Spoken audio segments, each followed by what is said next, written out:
حتى قصر خلته انت عيذبل أفسبق هنتات كنا مسكن أيس أجمنن جناخه أبجزي مكران أجمن نمسكن زي حجزنا من صابر تاعه كم يجرنا كنا معبل نخيلي الجزء يتحطه تعمل دس بالحطه يجن حدا جزي أفسبق جزي ون صبق هنتات خين هون من مسكن أبي الناس لك سبات حدا جزي كافتهم يزاوير زفترهم فترات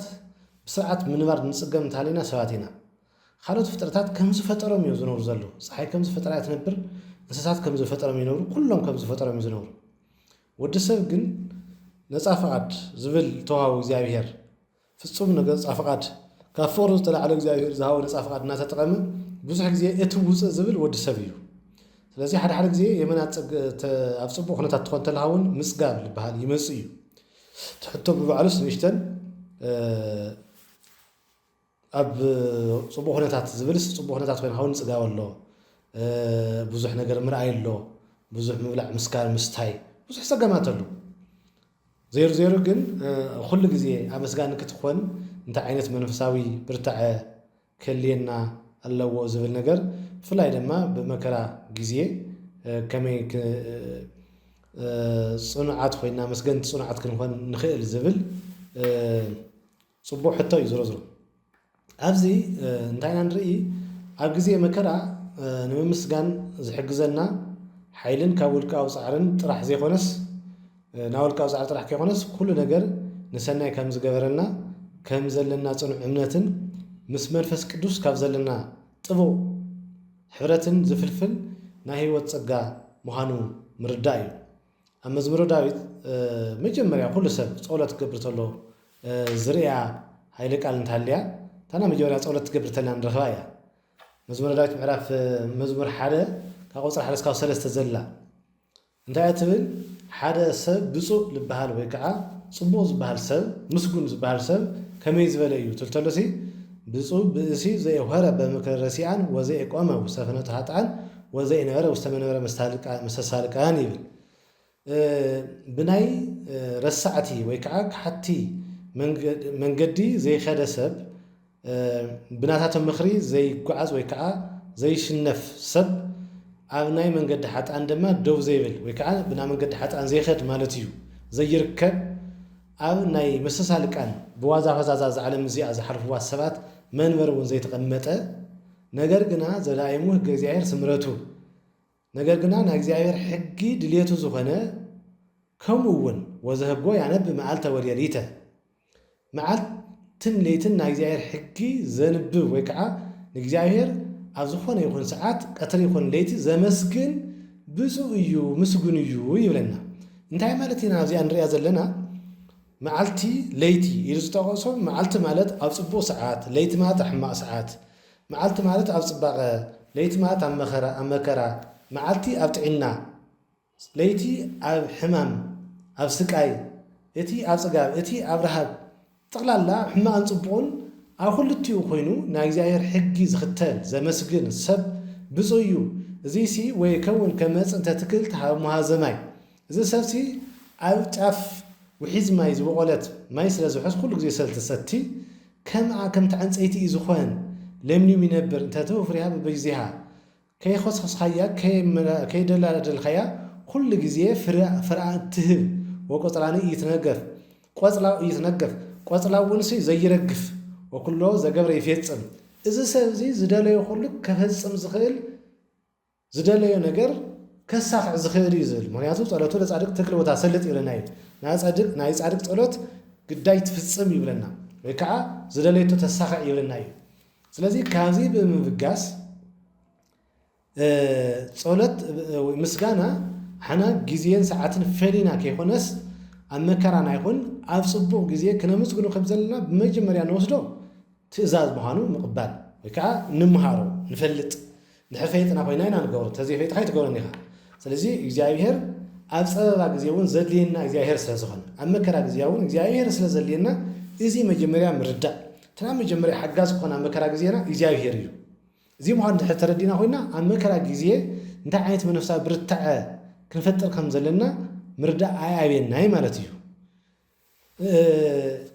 እዚ ክነብል ድማ እዚ መንፈሳዊ ብርትዓ ከመይ ጌርና ክነምዕብል ንዝብል ቁፅሪ ሓደ ኣብ ቤተ ክርስቲያን ክንነብሎ ዘለና ኣብ ክርስትና ህይወት ክንነብሎ ዘለና ትዕግስቲ ዝበሃል መንፈሳዊ መሳርሒ እዩ። ትዕግስቲ ምልምማድ ትዕግስቲ ትበሃል ተላ ስኢልካ ንፅዋ ሱቕ ማል ጥራሕ ይኮነ እናሕመመካ እውን ተመስገን ምባል ምዕጋስ እናጠመየካ እውን ምዕጋስ ፀገም እናበፅሐካ እውን ምዕጋስ ብሓፈሻ ሃይማኖትካ ክቕይረካ ንዝመፅእ ኩሉ ብትዕግስቲ ኮይንካ ምሕላፍ ምኽኣል ዝብል እዩ። ትዕግስቲ ትበሃል ተሎሲ ረኺበልካ ዘይምዕባይ ሲእኔልካ ዘይምምራርን ተስፋ ዘይምቑራፅን ብሓፈሻ ዘርድእ ማለት እዩ። ስለዚ እዚ መንፈሳዊ ብርታዕ እዚ ከመይ ጌርና ነማዕብሎ ዝበሃል ትዕግስቲ ንለማመድ ምዕጋስ ካበይ ንጀምር ዝኾነ ነገር ኣሕና ቀልጢፍካ መርስካ ምሃብ እስኪ ተዓጊዝካ ምሕላፍ ሰብ ክፀርፈና ተሎ ስኢልካ ምሕላፍ ንጅምር እዞም ትዕግስታት እዚኦም እናተለማምድና ነማዕብሎም ከይዶም ኣብ ክርስትናና ዝመፀ ይምፃእ ከምቲ ዝሓለፈ ሰሙን ዝረኣይናዮም ውህዙ ወሃይስት ወነፍሱ ነፋሳት ወዘኑ ዝናማት ወገፍኡ ወለውእቱ ቤት ወይ ወድቀ እስመ ዲበ ኮክ ተሳረረ ዝበለና ኣብዚ ናይ ማቴዎስ ወንጌል ምዕራፍ 7 ዘሎ ውሒዛት ዋላ እንተወሓዙ ዓቦይቲ ዝናማት እንተዘነው ማዕበላት ተለዓሉ ነፋሳት እንተነፈሱ ነቲ ገዛ እውን ተደፈውዎ ኣይተነቃነቀን ንምንታይ ኣብ ፅቡቅ መሰረት ስለልተመስረተ ኣብ ከውሒ ስለልተመስረተ ኢሉ ጎይታና ኣምላክና መድሓኒትና ኢየሱስ ክርስቶስ ነጊርና ነይሩ ቃለይ ሰሚዑ ዝገብሮ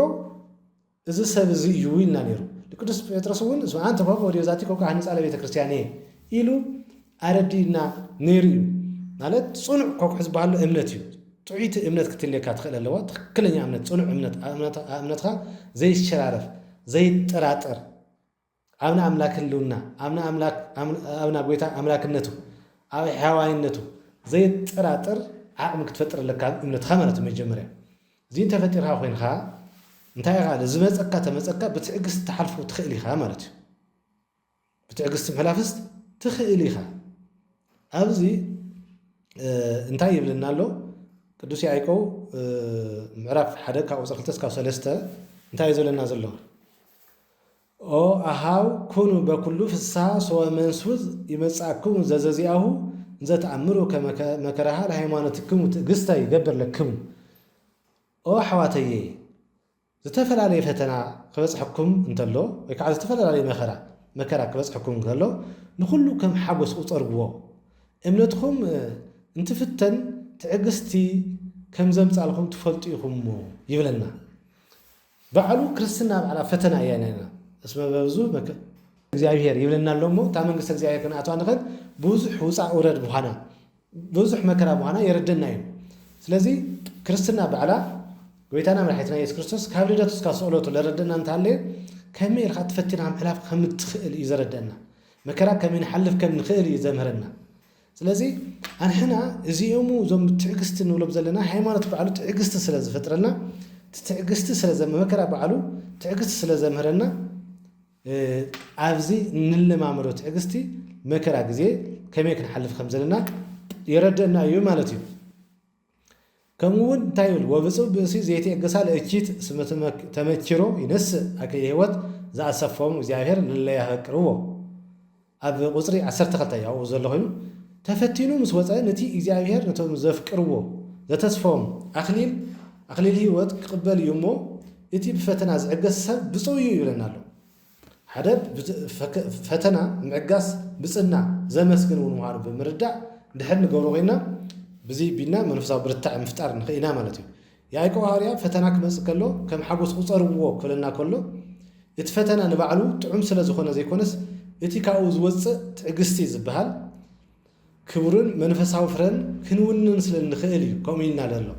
ስለዚ መከራ ክመፀና ተሎ ምዕጋስ እንተንኽእል ኮይና እቲ ዝለዓለ መንፈሳዊ ሓይሊ ንውንን ንኽእል ብዘ ቢልና እውን ነሸንፍ ማለት እዩ። እቲ ናይ ኣክሊል ንዞም ዝፈትዎም ዘዳለዎ ኣክሊል እውን ወረስቲ ንኾን ማለት እዩ። ምስጋና ኣብ ግዜ ፈተና ንሕና ኣብ ትሕቲ ቁፅፅር ኣምላኽ ከም ዘለና መረጋገፂ እዩ። ምስጋና ድማ ኣብ ትሕቲ ፈተና ኮይና ኣብ መከራ ኮይና እኳ እግዚኣብሔር ነመስግን እንተኮይና ምስ እግዚኣብሔር ዘለና ርክብ ብደንቢ ስለ ዘረድእ እዩ። ነዚ እውን መፅሓፍ ትዕግስቲ ክንለማምዳ ከም ዘለና ብደንቢ ናይ መንፈሳዊ መስራሒት ምዃና ክንርዳእ ከም ዘለና ኣብ ሉቃስ 21:19 ስመ በትዕግስትክሙ ታጠርይዋ ለነፍስክሙ ነፍስኹም ውንሲ ገንዘብ ትገብርዋ ወይ ከዓ ተጥሪዋ ብትዕግስትኩም ይኹም ድሕሪ ትዕገሲኹም ነፍስኩም ሕያዊት ትገብርዋ ካብ ሞት ተድሕንዋ ይብለና ወይታ ናብ ላሕታ ኢየሱስ ክርስቶስ ኣብ ማቴዎስ ወንጌል ምዕራፍ 24:13 እውን ወዛ ዝለፈ ትዕግስቶ ውእቱ ይድህን ይብለና ትዕግስቱ እስካብ መጨረሻ ዝጸንዐ ወይ ተዓገሰ እሱ ይዝድህን ይብለና ስለዚ አሕና ኣብ ጊዜ መከራ ክንዕብዮ ዝግበአና ዓቕሚ ትዕግስቲ ምልምማር የድልየና ማለት እዩ ንዕገስ እንተኮይና ኣብቲ ግዜ ኮይኑ ንዝመፅሕና እውን ተመስገን ንብል እንተኮይና እዚ ሓይሊ እዚ ክንፈጥር ንኽኢና ማለት እዩ ኣብ ሮሜ 8:28 እውን እንታይ ይብል ንኣምር ከመይ የረድኦም እግዚኣብሔር ለህሩያኒሁ ለለ ያፈቅርዎ ውስተ ኩሉ ምግባረ ሰናይ ነቶም ንእግዚኣብሔር ዝፈትዎን ከም ፈቃዱ እውን ንዝተፀውዑን ኩሉ ነገር እግዚኣብሔር ንሰናይ ከም ዝገብረሎም ንፈልጥ ኢና ኣብዚ እንታይ ንርዳእ እቲ ዝግበርና ልመፀና መከራ ውንስ ንፅቡቅ ምዃኑ ምርዳእ እንተኽኢልናስ ክንዕገስ ንኽኢና ወይ ከዓ መንፈሳዊ ዓቕምና ከፍ ክነብሎ ንኽኢና ነዕብዮ ንኽኢና ማለት እዩ ምንታይ ሲ ብእግዚኣብሔር ብእምነትና ብሃይማኖትና ዝመፀና ፈተና ንፅቡቅ ምዃኑ ምርዳእ እስመ ኢያሜክር እግዚአብሔርስ ልጥፍኣት ልሞት ኣየመክሪ ልክብሪ ልዋጋ እዩ ዝፍትን ስለዚ ሰባት በገዛ ፈቃዶም ተፈቲኖም እግዚአብሔር ፈቲና ኣይበሉ ይብል እዩ ተሃዋርያ እዚ ማለት እዩ ለዚ ንፅቡቅ ምዃኑ እውን ብምርዳእ ብትዕግስቲ ክንሓልፎ ምኽኣል እቲ ዝዓበየ መንፈሳዊ ዓቕሚ ይኾን ማለት እዩ እግዚአብሔር ኣብ ሂወት እቶም ብፍቅሪ ንዕኡ ዝስዕውን ብመደብ ዝፀውዑን ሰባት ዘለዎ ግደ ፍሉይ እዩ እዚ ቃል እዚ ኩሉ ኣብ ሂወትና ዘጋጥም ነገራት ምቸት ይኹን መከራ ዓወት ይኹን ውድቀት ብዘይ ዕላማ ከም ዘይመፀና ምርዳእ የድሊ ማለት እዩ ዝኾነ ይኹን ፈተናሲ ብዕላማ ከም ዝመፀ ወይ ልክብሪ ከም ዝመፀ ለኣይ ከፅንዐኒ ለኣይ ከጠንክረኒ ከም ዝመፀ ኢለ እንተወሲደ ኮይነ ክሓልፎ ይኽእል እየ ማለት እዩ ከም ምሕላፍ እኮ ትሓልፎ ኢኻ ንኣብነት ኣብ ሕማቕ መከራ ኮይንካስ ኣብ ሕማቕ ስቃይ ኮይንካስ ወላ እግዚኣብሔር ተለይ መስገናኻ ወላ እግዚኣብሔር ተለይ ኣመናኻ ዝርዝረቲ መከራ እሱ ምሳኻ ኣሎ እዩ ካብውን ኣብ መከራ ኮይንካ ምስ እግዚኣብሔር ምንባርኳስ ተዝበለፀ ኢሉ ምንታይ ሲ ኣብቲ ላዕሊ ቅዱስ ዳዊት ከም ዘረደና ኣብቲ ግዜ መከራኻ ትፅውዕኒ እሞ ኣነ እውን ከድሕነካ እየ ክሰምዐካ እየ ከድሕነካ እየ ሳውን ተመስግነኒ ኢኻ ኢሉ ኣረዲና እዩ እሞ ስለዚ ኣብቲ ግዜ መከራ እንታይ ክኾን ዘለዎ እግዚኣብሔር ምንባር ትዝበለፀ ዓቕሚ ምዃኑ እዩ ዘረድና ኣብ መጨረሻ እዚ ኣብ ያዕቆብ 1:21 ከዝውን እንታይ ይብል ወይ እዜኒ ህድግዋ ለኩላ ርስሓት ወለኩላ እቺት ወበየዋሃት ተቀበልዎ ለቃል ዘተዘርአ ውስተ ልብክሙ ዘይክል ኣድኖታ ለነፍስክሙ ስለዚ ንኩሉ ርክሰትን ነቲ በዚሑ ዘሎ ክፍኣትን ካባኻትም ኣርሕቑ ነቲ ንነፍስኹም ከድሕን ዝኽእል ኣብ ልብኹም ተዘሪኡ ዘሎ ቃል ድማ ብቕንዕና ተቐበልዎ ይብለና ኣሎ እቶም ንባህሎም ዘለና ነገራት እውን ብቕንዕና ምቕባል እቶም እግዚኣብሔር እቶም ከዚ ዝጠቕሶም ለና ይኹን እቶም ካሊእና እግዚኣብሔር ቃላት ይኹን ብዝተፈላለየ መንገዲ እግዚኣብሔር ዘምረና ብቕንዕና ምቕባል እንተኽኢልና ድማ ዝበለፀ ዓቕሚ ትዕግስቲ ዝበለፀ ዓቕሚ መንፈሳዊ ዓቕሚ ንፈጥር ንኽእል ማለት ናብ ምስጋና ዓቕሚ ንፈጥር ንኽእል እቲ ቅሲ እዚ እንታይ እዩ ዘረድእና እንተኮይና ኣብትን ጥዕናን ጥራይ ዝተመርኮሰ ከም ትቅድም መጀመርያ ዝወናና ቅዱስ ዳዊት ኣልዒልና ዝተመርኮሰ ከም ዘይኮነ የርእየና እቲ ናይ ሓቂ መንፈሳዊ ብርታዐ ንኣምላኽ ስለቲ ዝሃብካኒ ጥራይ ዘይኮነስ ስለቲ ንስኻ ኣምላኸይ ዝኾንካ ኣመስግነካ ኣለኹ ኢልካ ኣብ ልኣላውነት ኣምላኽ ምፅጋዕ እውን ምዃኑ የረደና ማለት እዩ ስለዚ ሄር እግዚኣብሔር ለይተገስዎ በዕለተ ምንዳብዮም ወይ ኣእምሮም ለእለ ይፈርህዎ ኣብናም 1:7 ዘሎ እግዚኣብሔር ፅቡቅ እዩ ኣብ መከራ ግዜ ድማ መፀገዒ እዩ ኢሉ ከም ትናገሮ ኣሕና ኣብ ግዜ መከራና ናብ እግዚኣብሔር ክንፅጋዕ እውን ስለ ዘለና ክነመስግን ተለና ድማ እዩ ናብ እግዚኣብሔር ምፅጋዕ ማለት እሞ መከራ ንምሕላፍ እውን እግዚኣብሔር ስለ ዘድልየና ናብ እግዚኣብሔር ኩሉ ግዜ ብእምነትን ብምስጋናን ኮይና ምቕራብ የድሊ ማለት እዩ